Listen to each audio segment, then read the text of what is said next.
Welcome to tonight's meeting of the Georges River Council Sports Advisory Committee meeting.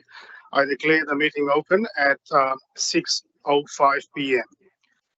I would like to acknowledge the Bidjigal people of the Eora Nation, who are the traditional custodians of all lands, waters, and sky in the Georges River area. I pay my respect to elders past and present and extend that respect to all Aboriginal and Torres Strait Islander people who live, work, and meet on these lands. Apologies. I have an apology from Warren Driscoll. Are there any other apologies? No. Can I please have a motion to accept the apologies and grant leave of absence? Moved by Councillor Moore, seconded by Councillor Lansbury. All in favour say aye. Against? I declare the motion carried. Staff and public are reminded that this meeting is being recorded for minute-taking purposes and it's also being broadcast live to the public and Council's website in accordance with Section 5 of Council's Code of Meeting Practice. The recording will be made available on Council's website. The order of business is as shown in the agenda, which has been made available. Staff and public are reminded that this meeting is open. Doors to the meeting room are to be left open unless the meeting moves into a closed confidential session according to Section 14 of the Code of Meeting Practice. Only if the meeting moves into a closed confidential session will the public broadcast of the meeting be suspended. Council Code of Meeting Practice prohibits the electronic recording of meetings without the express permission of Council. Mobile phones must be turned to silent during the meeting. We're moving on to confirmation of minutes of previous meetings. Item SAC 006-26, confirmation of the minutes of the Georges River Council Sports Advisory Committee meetings held on the 26th of February 2026. I'm calling for a mover. Moved by Councillor Moore, seconded by Councillor Lansbury. All in favour say aye. Aye. Against? I declare the motion carried. Moving on to committee reports. Item SAC 007-26, feedback from Sports Advisory Committee workshop, 26th of February 2026. Lux Lighting, report by Manager, Sports and Community Facilities. I'm calling for a mover, Councillor Moore, seconded by Councillor Lansbury. Thank you. Can Margaret Lee please provide an overview of this item? Certainly, through you, Chair. Good evening, Sports Advisory Committee members. This report, that's quite detailed in front of you, outlines two waves of consultation regarding sports Lux lighting. So the first set of consultation was with this Sports Advisory Committee last time we met in February, and then following that we used that feedback to then shape or to then inform a broader community consultation at all of those sports fields that were considered during our Sports Advisory Committee workshop to get more broad community feedback from not just the users of the sports grounds, but also those that may be residents around those sports fields as well. So I'll just give an overview of the report and happy to take any questions. The reason why we have conducted this sports lighting consultation is to inform council in how we plan and prioritise our lighting upgrades across our sporting assets. As everyone is aware, council is responsible for maintaining and upgrading our sports lighting, and as you saw in the workshop earlier, we demonstrate this commitment through our 4-year capital works program. As part of the consultation, council officers were seeking to delineate between sports fields requiring training lighting versus which sports fields require competition lighting, which have different lux levels and enable different activities. Just as a recap, in terms of the key findings of the workshop with this committee last February, the key things around what should drive prioritisation based on this committee's feedback was that council should consider usage and demand to drive the prioritisation. This included the participation levels at those existing sports fields, the booking demand, because one booking can have 5 people, one booking can have 300 people, and also considering the number of codes that are also using that sports field. So factors such as the geographical spread and the equity between sports was considered less important than the usage and demand. So taking away from that, it's clear from the committee's feedback that council should be looking at utilisation to drive how we prioritise which fields should have upgrades for sports lighting. Moving on to the competition lighting, recognising that not all sports fields has a need or has a requirement for competition level lighting. The overall feedback was that the higher level lighting is needed for player safety, and if there is nighttime competition that currently occurs or would like to occur, and considering the frequency and the level of sport of competition as well. And in terms of asking for your vote, I suppose, in terms of the, I think it was 22 parks that we had, there was Beverly Hills Park, Peakhurst Park, and renowned Ben Todd Park as the key sites that had repeated, I suppose, votes for investment in competition lighting. In terms of the community consultation that recently closed, that built on these questions to the broader community, we were quite pleased with the strong engagement that was received with over 200 responses. And the key statistics around that were the people who responded, 84% used the fields in the evenings, which was good to see. And interestingly, about a third identified that poor lighting is a barrier to their usage of the field at night.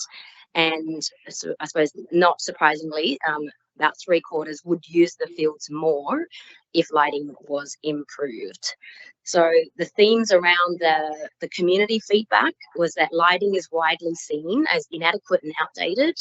And there were common technical issues raised around uneven coverage of the lighting on the field. There were dark spots, there's overshadowing from trees, poles, which obviously had an impact on training capacity, limiting nighttime competition opportunities, and therefore leading to lower field utilisation, which obviously is contrary to council's goal in optimising our sporting assets.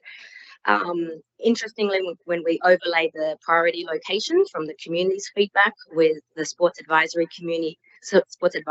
Committee's feedback, Peakhurst Park and Renowned Park were common in both lists of the top sports fields supported for increased lighting. So I suppose what this means for council at present, or up until this point, any lighting upgrades by council has been not been done in terms of a sort of prioritisation that's quite clear to the community. And the report confirms from the Sports Advisory Committee's feedback and the community's feedback that there's a need for more consistent and transparent decision making around how we prioritise. And the outcome of this feedback is that Sam, who you met earlier today, the Manager of Assets and Traffic, he will be putting a paper to the Assets and Infrastructure Committee to present that Lux Lighting prioritisation matrix that considers all of those questions in informing, I suppose, the program of sports fields for training lighting upgrades versus competition lighting upgrades over the next 4 years and beyond. Council has committed over $4 million over the next 4 years for our lighting upgrades, and it's now a matter of how we inform the delivery of those capital works. Happy to take any questions.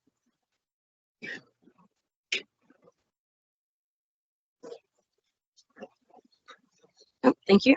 No questions. Through the chair. Apologies. I'd just like to make a comment and commend the staff for the very thorough process that has been undertaken. I know a lot of our sporting groups have been screaming at us loud and clearly for improved lighting facilities. That's across multiple codes, and we have listened. And this work is reflective of that. And the budget allocation to sports field lighting, maintenance and renewal is a new budget line item. That is something that we've ensured is in place so that these lighting renewals can actually take place into the future. So I just wanted to acknowledge the feedback we've heard from the community and the great work that the staff have done to put a thorough process around prioritising where that lighting will upgrades will take place and how it will take place. So thank you. Thank you, Madam Mayor. Are there any other questions? If not, I'll call for a vote. All in favour say aye. Against? I declare the motion carried. Moving on to item SAC 008-26, Sports and Community Facilities Update, report by Manager Sports and Community Facilities. Can I call for a mover? Councillor Moore, seconder. Councillor Lansbury, thank you. Can Margaret Lee, Greg Knight and Luke Gale please provide an overview of this item?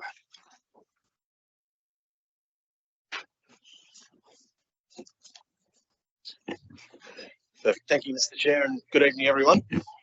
We'll get the slides up, and once we do, we can get going.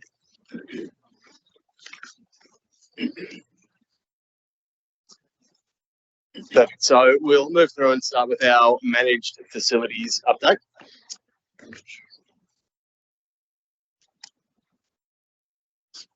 Got a lot of technical difficulties. Okay. Yeah. It's on. Yeah.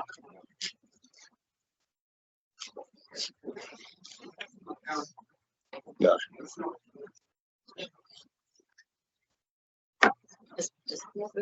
Might be time for an updated clicker, I think. No worries. Let's go. Here we go. False start.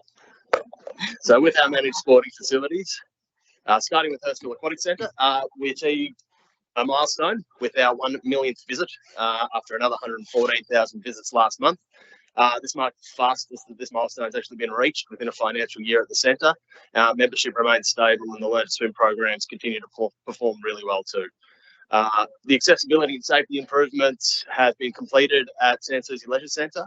So that included the increasing of mobility parking spaces from 2 to 4, new signage and new line marking to reduce congestion with some clearer delineation of pedestrian and vehicle parkway. Again, community feedback's been really positive on this one, particularly regarding the improvement to pedestrian safety. Down at Hurstville Golf Course, we hosted the GRC Charity Golf Day on the 17th of April, which was a great result, raising over $20,000 for our local St George Sutherland Medical Research Foundation. We thank Lugano Lions, Hurstville Golf Club, Bluefit and the organising committee for their support in delivering that. And Norm O'Neill Cricket Centre, the request for tender is going out this month, so that has been completed, which is again great progress with that. And at Ken Rosewell, confirming that Evolution Tennis was awarded the tender as the February 2026 council meeting. Again, community sentiment at that centre is really strong, and it was it's been really well received that they've been awarded the tender. So moving on to our St George Venues Jubilee Stadium update, which leads into the first point of our naming rights partner. So St George Venues were announced on April 1st as the official naming rights sponsor of the venue. This is a 3-year agreement with an option for a further 3. Again, this partnership strengthens local investment in sport, supporting jobs, and enhances the region's event economy. Both organisations really committed to growing the stadium, so it's a really great result for us. You can see there the list of events that we've had in the last 3 months. This was really highlighted with the return of NRL on April 4th, which saw close to 9,000 patrons see the Dragons take on the Cowboys. Not the result we were looking for, but we are anticipating some great improvement from the team in the coming 4 matches that we have at the stadium for the remainder of the season.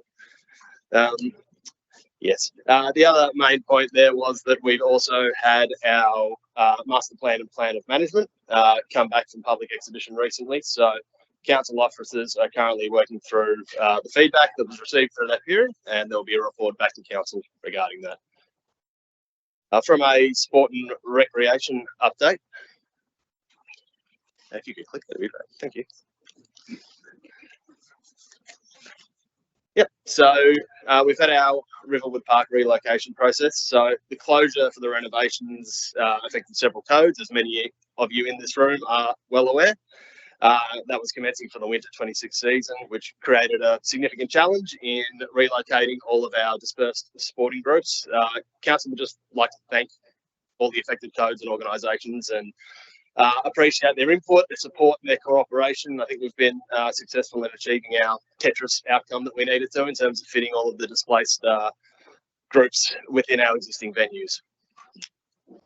Just in relation to that, Luke, on behalf of OD Rugby Club, we would like to commend the support of the council staff in this process. We're the largest rugby club in the south of Sydney. We're now operating out of 3 venues, and it was quite complex negotiations and the support of council staff in getting us into a very, very complex group of temporary venues was outstanding. So we'd like to table our support for them. Thank you, Ross. Moving on to our seasonal transition. So the summer sports season is now concluded and the winter season has officially commenced. So the transition between the two has occurred quite smoothly. So all programs are now underway and operating under their winter arrangements, which leads us into the next piece, which is the summer EOI. So the expressions of interest for our 26-27 summer season opened on the 1st of May 2026, and they will close on the 31st of May. So outcomes of that will be delivered by Friday, the 3rd of July. And just note, there were some improvements made to the pre-EOI survey as well, just to strengthen up the information that we're getting from our main users. So again, it was appreciated for everyone in this room for their input with the pre-EOI surveys as well for both last season and for the upcoming summer as well. Moving on to the sports projects. So as we've touched on earlier, the sports amenities and lighting consultation has taken place. We've really built on what we've done in both the November and the February Sports Advisory Committee meetings. So from that, we put out the Your Say survey to seek some broader community feedback on the amenities, access and lighting priorities and all the proposed changes that we're looking to get that community consultation for. The outcome of this will go to the next Community and Culture Committee meeting and then progress to a council meeting from there.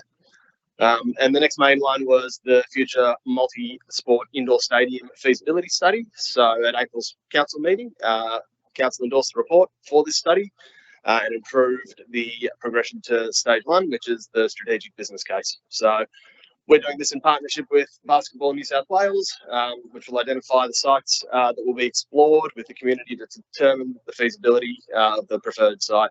Again, that will go to council for endorsement. Council officers are looking to kick that one off in the coming weeks. And lastly, for me, just our summer wrap-up. So we send out our first summer wrap-up newsletter in early April. So that gave subscribers an overview of seasonal activity, including bookings, maintenance works, how our capital projects are progressing.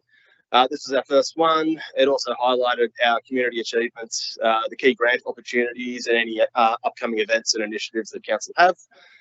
We encourage everyone in this room who is on the distribution list to share that newsletter with their networks. And if you're not on the list or you haven't received a copy, please contact Margaret or myself and we can get you added to that distribution list. From there, I'll throw over to Greg, who'll give you an update on sports ground maintenance. Thanks very much, Luke. I'm from the City Presentation and Operations team.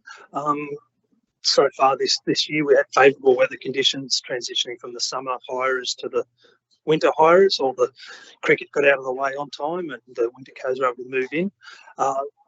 Number of tasks done by both council and by many of the resident clubs to get the fields ready for winter use. But our normal autumn renovations have all happened with the oversowing of selected fields, decompaction and fertiliser application to give the fields the best chance of surviving into the winter season. Yes. And also our synthetic surfaces, they've all had a bit of maintenance before the usage ticks up on those fields again, redistributing that chrome rubber around the fields, keep them safe for play. But also we arranged for all the floodlights to be tested prior to the end of daylight savings to get as many repairs done to minimise disruptions. So that's it from the operations side. Excellent. Thanks, Greg.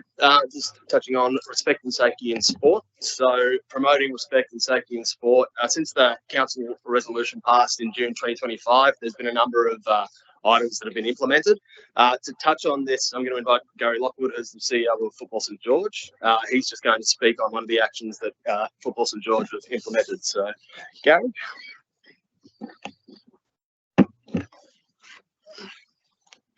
Thank you. I think it's fair to say that last season was a very difficult one for football in the St George area.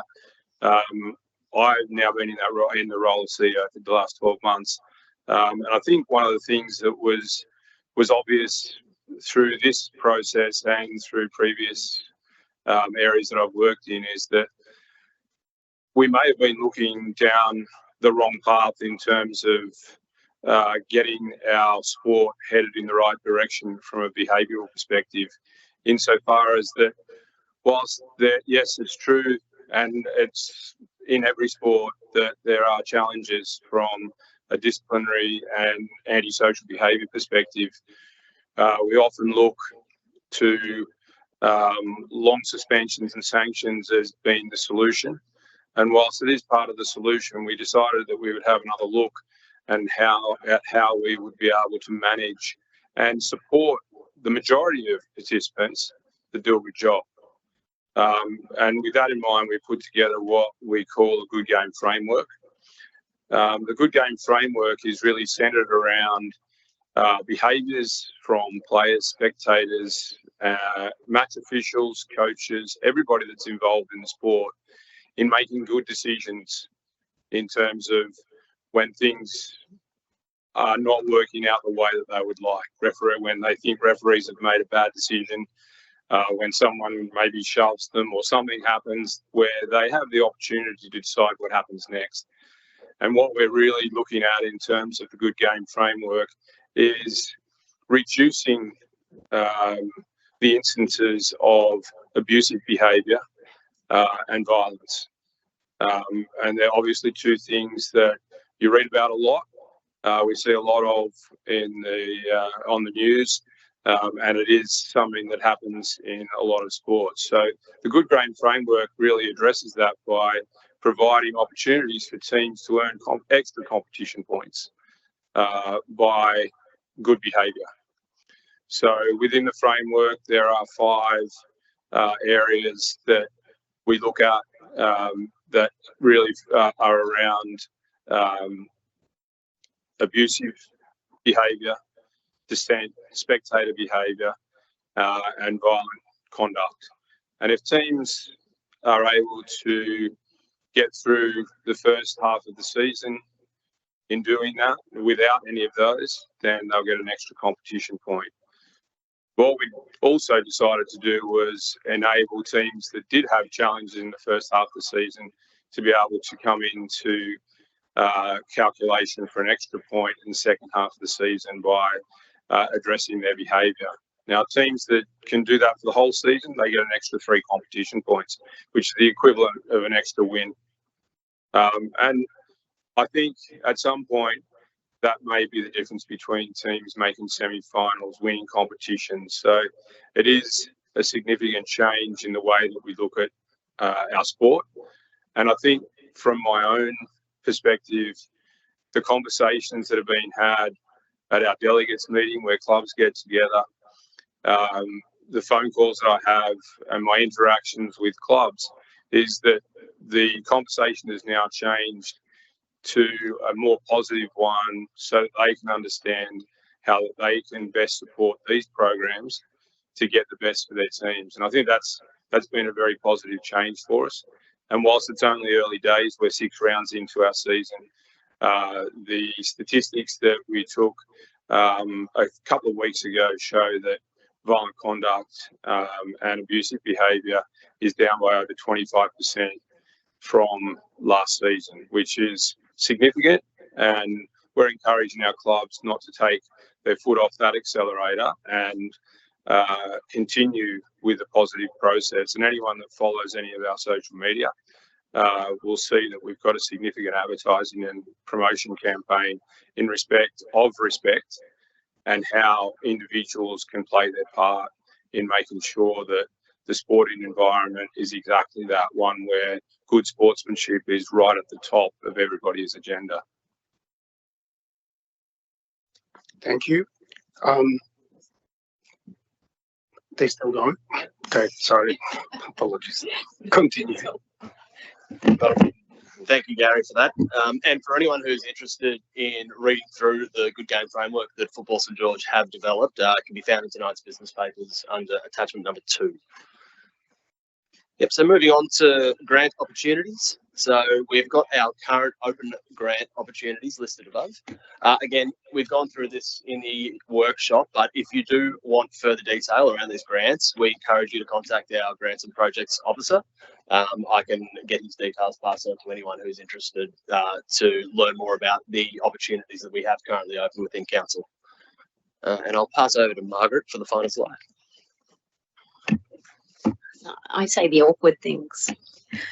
And just to finish up on a high, I suppose, I wanted to say that I'm very proud that Georges River Council is a finalist in Local Government Excellence Awards in 2 categories, recognising our customer-centred sports framework, so in the customer experience category, as well as in the workplace and people category, in about how we have gone about as an organisation and implementing our organisational change to be one centralised sport team. So fingers crossed, next time we meet, we might have good news to share. So happy to take any questions. Are there any questions? I have a question just for Gary, just in regards to the Good Game framework. What support are you providing to club executive who, obviously the framework is about good behaviour, you know, focused on the field, but as you mentioned, some of that behaviour is off the field, and so the team could be penalised for the off-field behaviour. And are you providing support to the club executives who probably have to take that responsibility of helping to control that behaviour? What have you done in that space? I think one of the challenges that we have is exactly that. The level of compliance by players, coaches has been very, very good. What happens around that can still be challenging. We get a lot of people that go to matches, and we need to make sure that the committees are as well prepared as that they possibly can be. We've made some other changes in addition to Good Game framework to support that. We have quite a large educational package and resources for clubs that allow them to assist themselves in delivering these outcomes. Our ground management has changed significantly from last season. We have exclusion areas around a lot of our technical areas now to ensure that spectators can't interfere in areas where players and coaches are. As I said, we've got a lot of social media that's happening at the moment, which provides support. We're out presenting to our clubs. We did a long pre-season roadshow of getting out and getting across some of the challenges that individual clubs have and helping them solve them. The good game framework is also supported by our game integrity policy. And the game integrity policy is really about team and spectator behaviour, bringing the game into disrepute and what happens to your club if you go down that path. Conversely, one of the things that both of the good game framework and game integrity policy have been developed with is to enable clubs to have a larger say in the way that they handle these issues themselves. So if we're seeing clubs doing the right thing in terms of sanctioning players, coaches, spectators, then we're less inclined to step into that space where they're really to help our clubs make good decisions. And we've already seen that clubs are become a lot more collaborative in the way that they look at players that may have had challenges from a judicial point of view in previous seasons, and whether they're prepared to take the risks in taking those players into their clubs. So we've really broadened the scope of the way that we've invested in club resources, but also in providing clubs with a lot more ability to be able to handle matters internally, but also if they're handling them internally, they need to come to Football St George with the outcomes so that we can ensure that they're in line with our expectations of both the framework and the integrity policy. Thank you. I commend you for the work that you've done. It's a big initiative. I just have one question, Ross. Congratulations on Football St George. That's a great initiative. Does that apply to all age groups and grades? How are you working that, the extra point system? So it applies to all competitions, which in Football St George is for under 12s and up.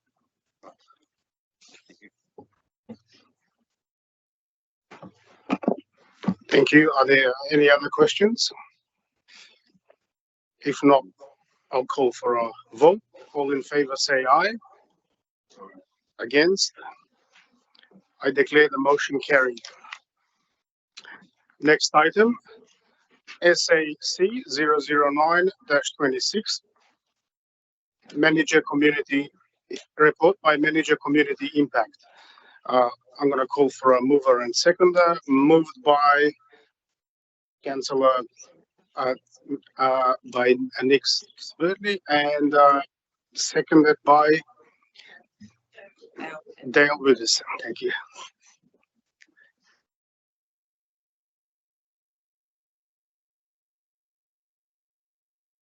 Okay, can Estelle Mark please provide an overview of this item, please?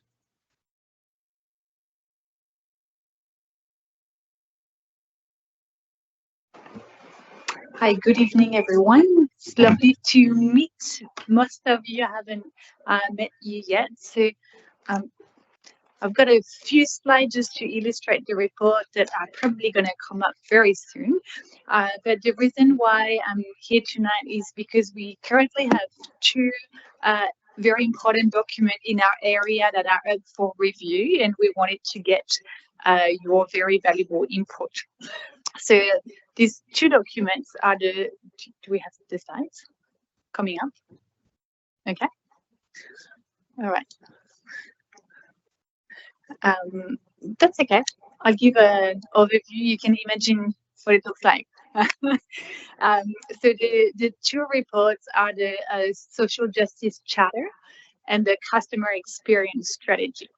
So the Social Justice Charter is our overarching document defining how we support equity, fairness, inclusivity in everything we do at Council. Our Customer Experience Strategy defines how we deliver services that are easy to access, that are effective, and all the interactions that our community has with Council. So if we put these two together, in a nutshell, what we want to achieve is that our services, our programs, and what Council delivers is easy for our community to access. So it might be that it's simple to understand, that it's physically accessible, that it is clear, and just clear process. So that's the easy part. The second one is that it is effective, that our community can achieve their goal, that our services deliver the outcomes they're meant to deliver, that we resolve the inquiries that customers may have. And the third one is equitable, which is ensuring that we support everyone with their different needs to access these services, this program, and to thrive within our community. So we will be seeking your input as community representatives to inform what our next strategy should look like to achieve services that are easy, effective, and equitable. So your role as community representative, you've got the bird's eye view. So we really count on you to share what are the current barriers, what are the different needs from the different community groups, and what are the key priorities we should be focusing on, as well as what's working well we should keep doing always. But it's really getting your consolidated view of what affects many people.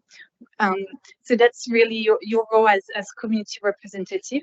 And then we will also encourage you to share this request with your members who would be invited to share their individual experience. That might be more of a one experience of one interaction, but it's a bit of a two lenses. So you've got the high level lens, and then your community members might have their own personal experience. So how are we going to do that? We will send you a link. So that will be should be early June on your site. And so when you log on to your site, you'll have two options to respond, either as a community representative, so that's you tonight, or as a community member, and we'll encourage you to share this link with your groups, or you might also want to respond as an individual community members as well. So this is, in a nutshell, what we would love to get your input on, and the report that is tabled gives you a little bit more detail on what is included in the reports and what have been the achievements from the previous ones as well. Happy to take any questions.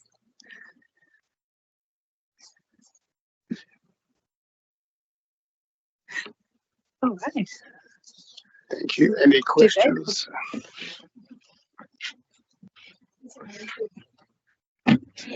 Councillor Lansbury. Through you, Mr. Chair. Thank you. Estelle, if a member of the committee wanted to contribute to the survey, would council be sending them a link once it's actually released? I think you said something about early June. Yes, so it will be on your site, so it's publicly available, and we will also print some surveys that will be, so it's easy to access in our libraries, at the Civic Centre, at the early learning services as well. And very happy for you to share the link with people who would be keen to share their view. Thank you. Thank you. Any other questions? If not, I'll call for a vote. All in favour say aye. Against? I declare the motion carried. Thank you. Moving on the next item, item SAC 010-26, Sporting Infrastructure Capital Works Update, report by Manager City Technical Services. Can I call for a mover? Nick Smedley from Football, and seconded by Mr. Kevin Dale Withers. Apologies here. Can Tom Heath please provide an overview of this item? Through you, Mr. Chair. Committee members, good evening. This is just my regular update on the Capital Works program. We are getting close to the end of the 25-26 financial year, but a lot of these projects are multi-year, so we'll see some things that are progressing towards completion and others that are going towards the next step. As I always identify, this is our project updates website page. We update this on a monthly basis, so this QR code provide you direct access to all of our information on current projects. So please feel free to use this. In terms of the projects currently ongoing, the Penshurst Park operable fence construction procurement is ongoing with this one. This has always been a little bit of a tricky project, but we're looking to direct engage a contractor in the next month or so and progress this as such. Olds Park Premium Sporting Facility. So if anyone's driven along Forest Road recently, you'll see a giant hole in the ground. It's not a quarry, it's a new building being put in place. So we hit a really great milestone in the last couple of weeks where we're pouring the base slab of the building probably next week or the week after. We had a photo opportunity this morning with the clubs and state and local representatives demonstrating the progression of this. So this is working towards its milestone of March 2027. The Olds Park shared path pedestrian lighting. The path has been completed with lighting installation ongoing. So we're looking at that being done within this financial year. There's obviously a portion out the front of the new building that's being constructed that will be executed as part of that larger project, but the rest of the site will be lit with concrete paths by the end of the financial year. And to finalise Olds Park, that's somewhere we've been doing a bit of work. There was the roof replacement of the Olds Park sporting amenity on the other side. So that one's been completed. The green sporting amenity, this is one where council endorsed a budget increase at the April council meeting. So this one will go out to tender shortly. This one will be a 3-month tender process, and then we'll go and come back to council for the contractor to be engaged. We're still progressing towards a June 2027 for construction at this point in time.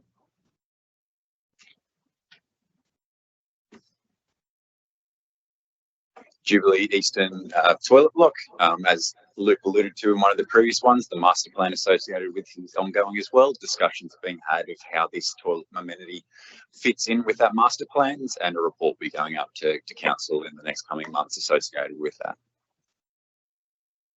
Riverwood Park field upgrades. So this is our large field reconstruction project ongoing at the moment. This field will come up to the 100 lux standard. With the lighting, field reconstruction, drainage, irrigation. This has commenced with the importation of material ongoing at this point in time. So these fields are all being brought up. So a large amount of material, as you can imagine, is required to do that. So that's ongoing with progressing well on its practical completion date. Can I ask a question? Yes. Yeah, there's sort of been a little bit of anecdotal opinion around that the completion date might be a little bit earlier than expected. Good news is good news, and when we have that to say, we'll keep with our expected completion date at this point in time. Okay. Yeah. What is it? Under promise, over deliver, or the other way? I keep getting that confused, but we're on target. Let's leave that. Penshurst Park Adventure Play Space, council at the April council meeting endorsed the concept design for this. So this is a really exciting embellishment to Penshurst Park. It's going to have a full court basketball court, parkour centre, and also centre parkour area, and then 2 mountain bike trails that come down the hill. So that will integrate into our Penshurst Park Community Centre, which we get practical completion on Monday. So it's really expanding the open space embellishments to Penshurst Park and its surrounds. So that one continues with the detailed design progressing, with constructions proposed within next financial year.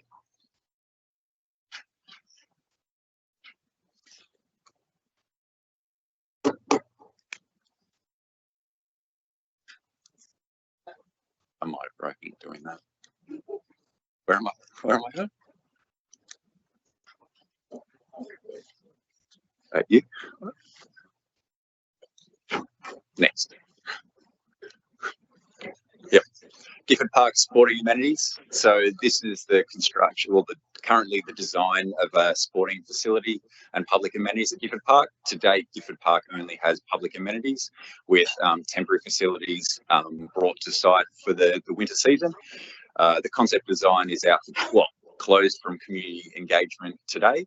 That consultation will be assessed with a report going to the June council meeting for the progression of the concept design and noting the community engagement piece around that one.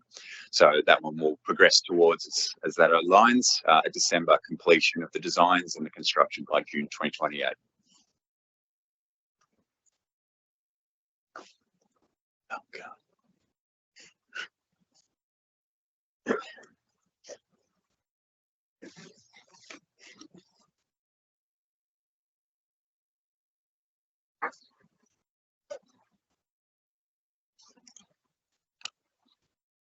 Yep, Quarry Reserve.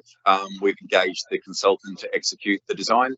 This will take a high-level spatial framework or master plan look at the site of its future uses, which will go out for community engagement. That will come back to council, similar to all these other ones we've been discussing, and then we'll progress the detailed design of this one with March 2027 for that timeline, with subsequent construction following that. So this is looking at the current facilities of the 2 tennis courts and a public amenity there, as well as increasing the and the safety of accessibility to this site. But it will also take into consideration additional embellishments for the site for future expansions of the design and construction. Todd Park sporting amenity. So this is where council resolved at the April council meeting for us to go after community consultation on 2 options for this community public amenity and sporting facility. We're looking to take that out in mid-June to get the back end of the school holidays in early July, with a subsequent report coming to council in August for the determination of the progression of that project. So we'll continue working along that line. And that is at this point in time. So that's what's currently on the Capital Works program for this year, with some moving into next year. Obviously, the future 26-27 Capital Works program is out on public exhibition at the moment. So as that gets endorsed and we progress that into next financial year, obviously you'll see some new slides. So, yeah, thank you for your time. Are there any questions? Just a very simple one, Oliver. Princess Park fence, have you appointed a contractor on that, or is that Not to date? No, it's just closed the procurement process for that. okay? Do you have a delivery date on that or a completion date? We're still aspiring towards the December 26 as we identified in the slides. Okay. So that'll be updated as we know with timelines of appropriate contractors. Thanks, Al. Any other questions? Thank you.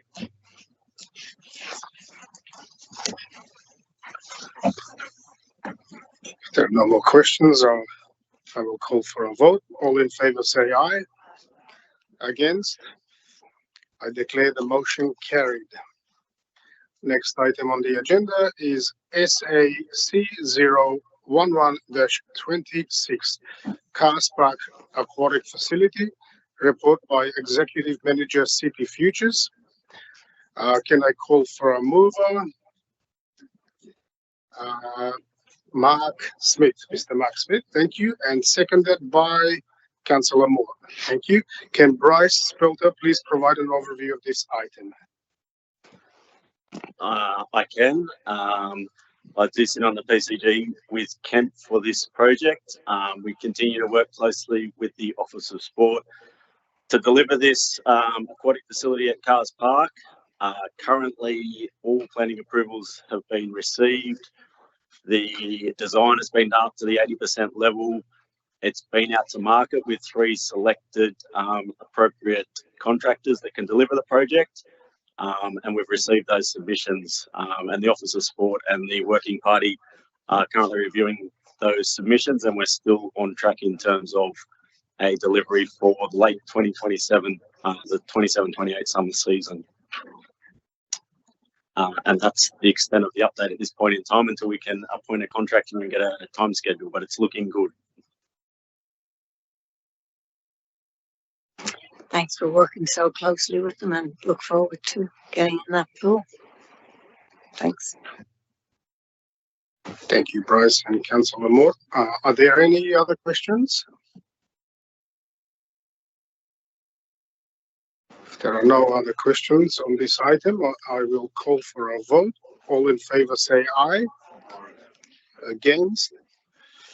I declare the motion carried.